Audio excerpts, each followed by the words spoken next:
Hola a todos, estamos grabando nuestro tercer ejercicio aplicando lo que son los conceptos de composición centesimal y esta vez vamos a ver el caso, donde debemos identificar la fórmula molecular de un compuesto orgánico y en nuestro caso es un halogenuro de alquilo.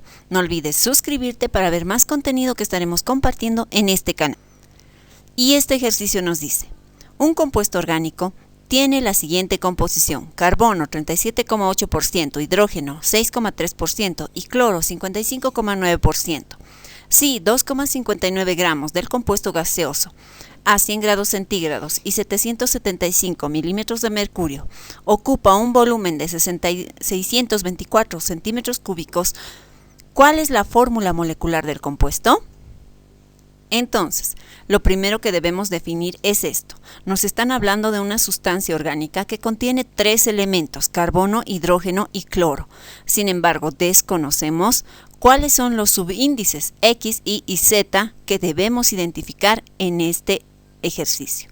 Ahora, nos están hablando de los porcentajes en masa en los cuales están presentes estos elementos dentro de nuestro compuesto. Y empezamos para el carbono.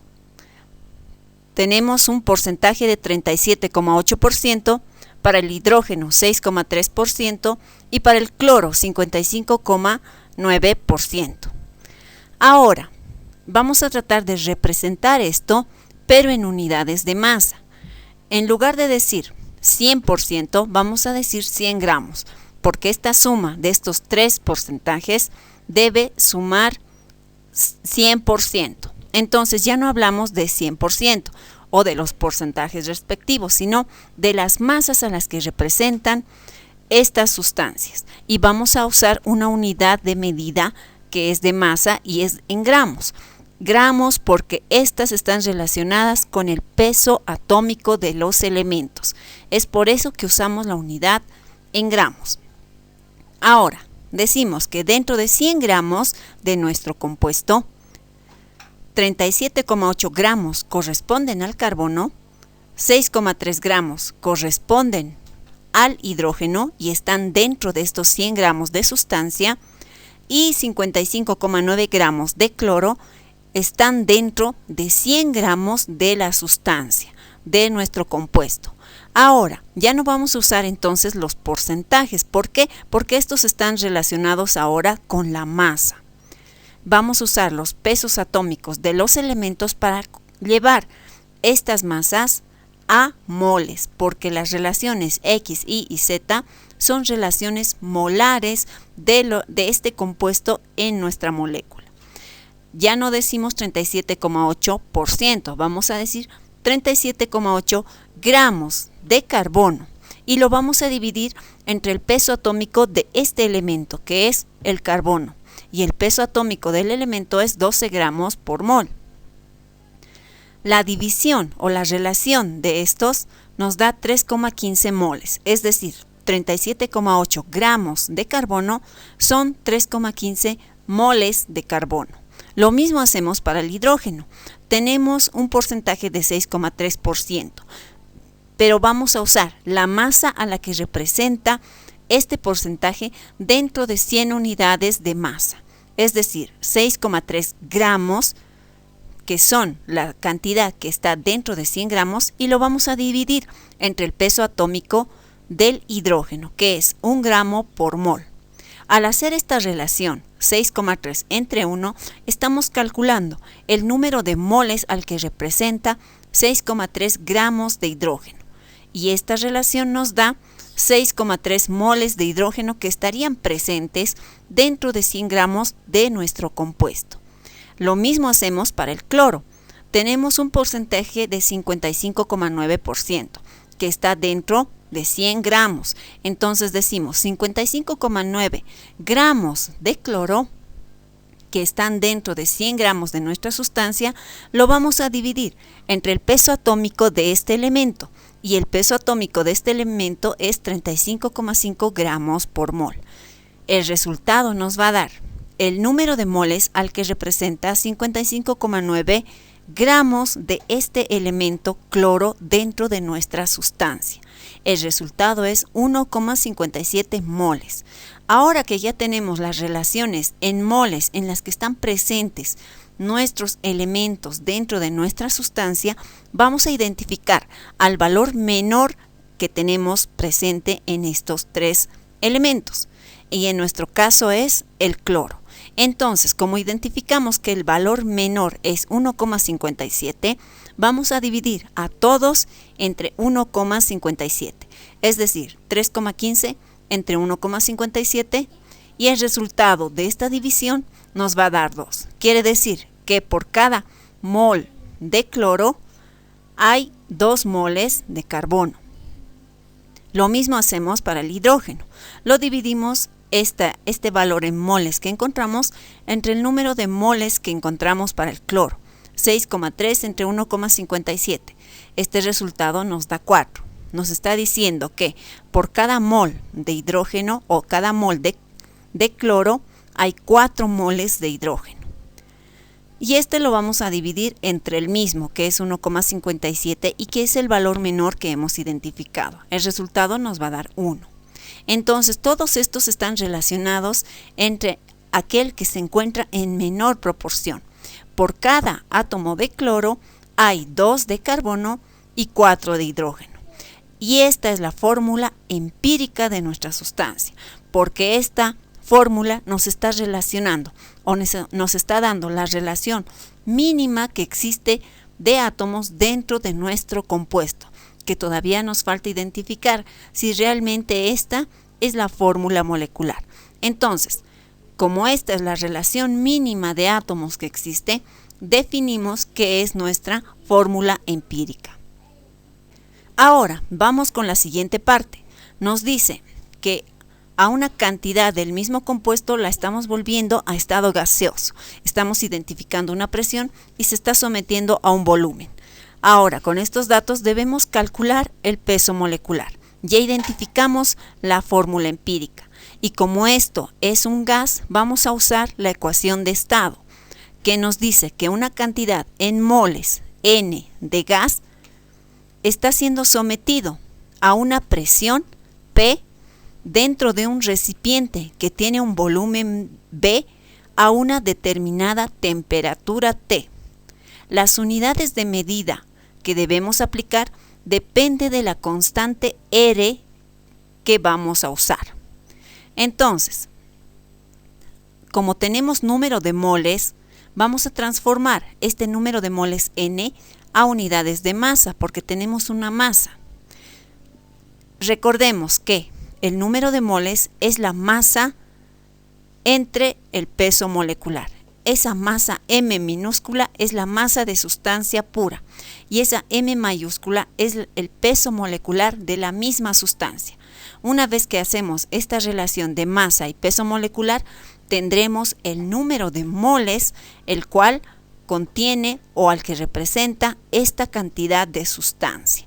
Entonces, este número de moles N vamos a reemplazar dentro de nuestra ecuación de estado y tendríamos como resultado esto, donde N es igual a M, que es la masa, entre el peso molecular, que es M mayúscula. Ahora, de estos datos vamos a despejar M mayúscula, porque ese es el peso molecular que queremos calcular, porque desconocemos hasta el momento cuál es el peso molecular de nuestra sustancia. Entonces, despejando, tendremos que la M va a pasar a multiplicar y la presión y el volumen que están multiplicando en el lado izquierdo pasarán a dividir. Entonces, podemos identificar cuáles son las unidades que debemos manejar. La presión que nos están dando es de 775 milímetros de mercurio, unidades de presión. El volumen es el valor de 624 centímetros cúbicos, pero para llevarlo a nuestra ecuación de estado debe estar en litros. Entonces transformamos 624 mililitros a litros con respecto a la unidad de medida que tenemos, ya que sabemos que un litro equivale a 1000 mililitros. Entonces, transformamos esta unidad de mililitros a litros y el volumen al que representa será 0,624 litros. La temperatura nos dan 100 grados centígrados, pero para manejarla en nuestra ecuación de estado debe estar en temperatura absoluta Kelvin. Y para tener el valor en la temperatura absoluta Kelvin, solamente se toma el valor en la escala centígrada y se agregan 273 unidades. Es decir, 100 más 273 hacen un total de 373 grados Kelvin. Ahora, nuestra constante R, dependiendo de la unidad de presión que vamos a usar, toma valores distintos. Y como tenemos nuestra presión registrada en milímetros de mercurio, su valor corresponde a 62,4 milímetros de mercurio por litro, todo eso dividido entre mol y Kelvin. Ahora que ya tenemos nuestras unidades transformadas bajo las condiciones de manejo en la ecuación de estado, vamos a reemplazar estos datos. Tenemos nuestra ecuación de estado. La masa que tenemos es de 2,59 gramos, la presión de 775 milímetros de mercurio, el volumen 6,624 litros, la constante R 62,4 y la temperatura de 373 Kelvin.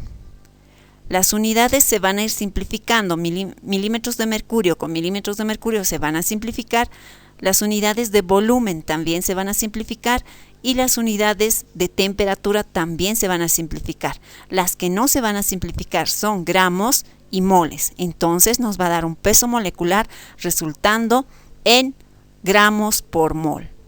El resultado de las operaciones matemáticas que aquí podemos encontrar es igual a 124,65 gramos por mol.